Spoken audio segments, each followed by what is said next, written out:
Hey everybody, welcome back to the Overwatch League Report, the #1 esports show in the women's 67 to 75 age bracket demographic, the coveted demographic. I'm Brian. I'm Ben. Thank you guys so much for tuning back in. Today we are talking about the Hangzhou Spark. So let's start talking about the Spark. We're beginning with the coaches. From South Korea, this is Mask, and he's formerly coach of X6 Gaming. Ben, tell me a little bit about him. The way that the Spark is kind of built is there's 3 coaches, and they each kind of brought some players from the team that they had previously coached. So Mask comes from X6 Gaming, and I believe there are 4 players on the Spark from X6 Gaming. X6 Gaming was a very strong Korean Contenders team in Season 1. They fell off a little bit in Season 2, but they actually had a pretty close quarterfinals match against El Mystic that they barely lost 3-2, and it was definitely a winnable match for them. So while they had a bad group stage and they kind of barely made the playoffs in Season 2, they could have gone a lot farther. Well, they could have at least made the semifinals, I think, because I think they would have then played Runaway and then lost Runaway. So fair enough. Coming up next, we have South Korean coach Supreme, who comes from 7. Yes, not only does he come from 7, he's the founder of 7. The founder of 7. Yeah, so they were like a low to mid-tier Korean Contenders team. They were okay in Season 1, and they kind of fell apart a lot in Season 2, even more than X6 did. And then after this kind of combining of these 2 franchises into the Hangzhou Spark, and after the old 7 roster kind of fell apart, they have now rebranded officially as X6 Gaming. 7 has for Season 3. Right. So interesting. All right, so let's move on to Yingdong from China and formerly coach of LGD Gaming. Yeah, LGD Gaming, which is a well-known Chinese Contenders team, probably the second best Chinese Contender team after Lucky Future Zenith, and he's probably taking to the Spark the best player from the Season 2 LGD roster. Well, on that note, let's transition. Who do you think is the best player? I would say that would be GodV, coming in over from LGD Gaming, one of 2 Chinese players on this team, which is otherwise a totally Korean team, despite it being a Chinese-based team.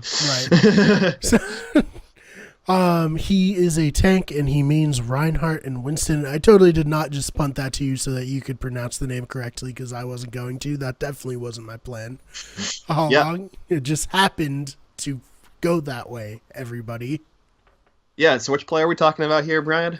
Anyway, he's the player who's a tank and a Reinhardt, and he's really great.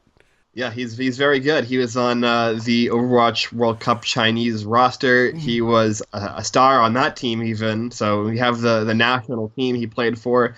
He came again from LGD Gaming, which are probably the second best Chinese Contenders team. He is certainly going to be the starting main tank for the Spark. The issue I see is with the next player we're likely to talk about, which is No Smite, where they both kind of fill a similar role. So No Smite is a South Korean tank who, like you said, he means Reinhardt, Winston, and they also threw Junkrat on there, maybe just to help differentiate between the 2. But yeah, that's kind of a weird strategy to have 2 players who kind of main the same heroes. Well, it's not super out of the ordinary when you have one who's really strong, another one who's kind of like a bench player, like a sub. Yep. But GodV and No Smite are probably 2 of the 3 best players on the team. Right. So it's interesting that they put out what I assume is a lot of money for 2 players who are both very good and both kind of fill a very similar role. Right. They're just going all tanks. No other, just all tanks. Well, all Reinhardt. GodV is actually a better Winston, in my opinion, but He's pretty good at both. No smite. That is the difference. Gushui is a better Winston. No smite is a better Reinhardt, in my opinion. Yeah, so maybe they can have some synergy there. Right. Or, depending on how they want to play a map, whichever one they need. Yeah. Let's move on to Adora, the South Korean DPS the South Korea DPS player. He's a hero to some. Might be a hero to some. His heroes, however, are Tracer and Hangzhou. Yeah, so Adora is a pretty decent Tracer player. He's one of the 3 players coming from the old 7 roster. He's probably going to be the second best DPS player on this team after GodV. I think that, it might be him or Bazi. I think that he's probably better than Bazi, but it's close. He's better at Tracer, Bazi's better at Widow.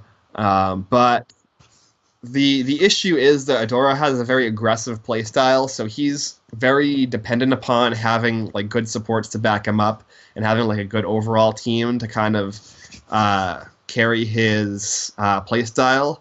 And I think that the Spark might have that, but that's kind of a big question mark. A lot of people have said that the Spark are the second best expansion team. That seems to be where a lot of people are putting them, where it's like Titans, Gap, Spark, Gap, and then everybody else. But I think that they're probably a little bit overrated. And I think a lot of it is that I don't think the team is going to work the way that they think it will necessarily. And a lot of that is just kind of like the play styles of the 2 teams not really meshing together correctly.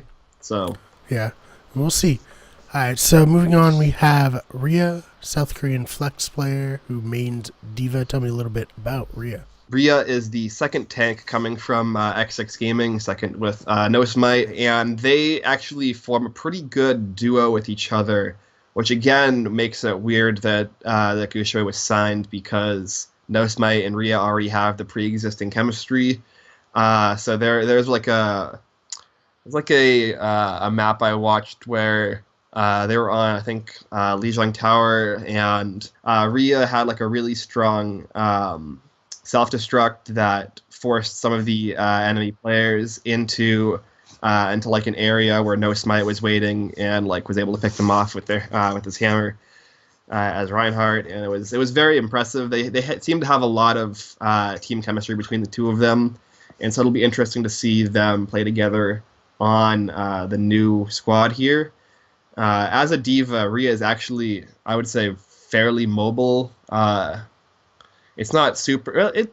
Usually, depending on again playstyle, I think that there's some D.Vas that kind of want to like stay on the ground and just kind of pick people off. But Rhea is a very mobile player. That'll be certainly interesting to watch if they can bring their chemistry from the other team to this team. So tell me a little bit about the South Korean DPS player Bazi. He mains Widowmaker, Tracer, and McCree. Yeah, so Bazi is the second DPS player coming in from 7. He's, again, like the other 7 players, I think that he's a decent player. I'm not a huge advocate for the old 7 roster. I think that they're a little bit overblown. He's, like, again, a decent player. He's very strong on Widow, but Widow is not seeing a ton of play right now. Like Widow, I mean, compared to like how much play Widow had seen, 6 months ago. So if the team needs a strong Widowmaker, I think that Bazi could fulfill that role. But otherwise, I don't really see a place for him right now. All right, so moving on to the next South Korean DPS player. Tell me about GodV, who mains McCree, Widowmaker, Genji, and Tracer. Yeah, so GodV is the third X6 Gaming player that we've talked about, and I think that he's probably going to be their primary DPS starter. I think the reason is because he actually has a very deep hero pool. I've seen him flex to Brigitte, flex to Zarya, flex to Junkrat. He's pretty decent on Genji. So like he has a lot of a lot more like he's not listed as a flex on the Spark roster, which is strange to me because it seems like he's a flex player. But he's probably the best DPS player that you're going to get, who is going to be able to have a diverse hero pool for situations where DPS is not necessary, which seems to happen a lot nowadays. Oh man! All right, so tell me about the South Korean support player IDK, who means Lucio. Yeah, so this is IDK is not Chinese, but he played for the Chinese team Lucky Future Zenith, and Lucky Future Zenith, like I mentioned earlier, I believe is, I would say, the best Chinese contenders team, and he is a great support player for that team. It's going to be interesting to see whether he actually sees play, though, which is unfortunate, because they have two support players from these two core rosters they've brought in already. He probably is because, as we'll talk about with Bebe and Revenge, neither of them really is super strong on Lucio, and IDK is. So I think he probably will see play, and then the second support slot will then open up to one of the other two support players. But yeah, he's very good. He's probably one of the best. I don't want to say he's a Chinese support player, right? He's one of the best support players from Chinese contenders. But he's right. Korean. Right. A little confusing, but right. Makes sense in the end. All right, so Revenge is next on the list. He's a South Korean support who means Zenyatta and Ana. Yeah, so this is the third and final player coming in from the old 7 roster. And like I said, it's going to probably come down to him versus Bebe as to who gets that first slot support starting position. I think it's not going to be Revenge. From what I've seen of him, he's just kind of not a very super impressive player. He doesn't seem to have good placement when he plays Zenyatta on the map. He seems to be kind of a liability. And like I mentioned before about Adora, where Adora kind of needed that heavy support player behind him in order to be successful. Revenge was very rarely that player, and you could kind of notice when the team clicked was when Revenge was able to be an active participant in Adora's game plan. And I think that it'll be interesting to see Adora popping off with a better Zenyatta player or a better Ana player than Revenge was. So no shade, but a little bit of shade. I mean, okay, he's a professional Overwatch player, and right. I'm not. Whatever. Right, he's better than we are. Right, if nothing else. I'm just comparing him to Bebe, which is the comparison point. I think he's worse. I think he's worse than Bebe. What do we want to talk about, Bebe? Also, support means Zenyatta and Ana. Right. So he's actually a very strong Ana player. And I'd say his Zenyatta needs a little bit of work. It's still better than Revenge, but. Right. From what I've seen, it's a little bit hit or miss. There was a map I watched of them versus El Mystic. I think it was on Anubis. And there was a Dragon Blade coming in from the El Mystic side. And on Zenyatta, Bebe was actually able to land a very good Transcendence to basically counter the Dragon Blade. And they were able to hold the point. So that was really clutch, but he doesn't seem to have a ton of clutch moments like that. That was kind of like an outlier. That was one for the highlight reel. Yeah, right. But he is a decent, I'd say above average support player. I think that with a little bit more work and on a roster with this where he's going to have the no pun intended, the support he needs to grow as a player. Right. I think that he can do really well. All right, and let's bring it home with the Chinese DPS player, Crystal. Welcome to the stage, Crystal, who means Genji, McCree, and Tracer. Yeah, he plays a little bit of Sombra, too. He's recently played a little bit of Sombra. in Overwatch World Cup. He was probably the 7 out of 7th player on the Overwatch World Cup team, but he was on the team, and he comes from TNW, which are probably the third, maybe fourth best, probably third best contenders team from season 2, behind Lucky Future, Zenith, and LGD. And he is the second Chinese player on the team. So the issue again, though, is going to be that it's a bunch of Korean players that come from basically 2 teams that have pre-existing synergy, and there's already these like DPS players that have synergy with each other. Like GodV is like definitely seeing play. So like if there's only a spot for a second DPS player, maybe Crystal gets that spot over Bazi and Adora. But maybe not. Maybe there's like some kind of nepotism going on with the coaches. Right. I guess. Yeah. Something else to notice or to talk about with Crystal is that he is banned for the first game of the season for boosting. So, guys, yeah, come on. So yeah, they'll have to play for the first game without him, which isn't a huge deal. It's just one game. Yeah. But that might be enough for them to build a starting roster without him. And if the starting roster does good in that one game, maybe they don't necessarily need him, and he just gets benched. I mean, Overwatch League is a cruel mistress. Yeah. As these say. People say that.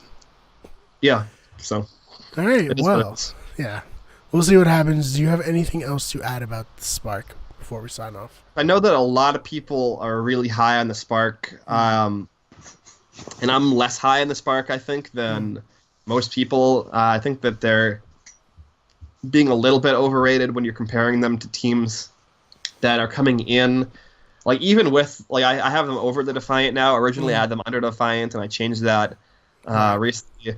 Like, even if you look at the Defiant, they have, like, a bunch of, like, a handful of mediocre players, but they do have people who have experience in the Overwatch League from last season who are good players in Envy and NACO. So... yeah, it's kind of hard to like talk about players who only were in Contenders League because you don't know how they're going to play against like more seasoned players who played in the Overwatch League last year.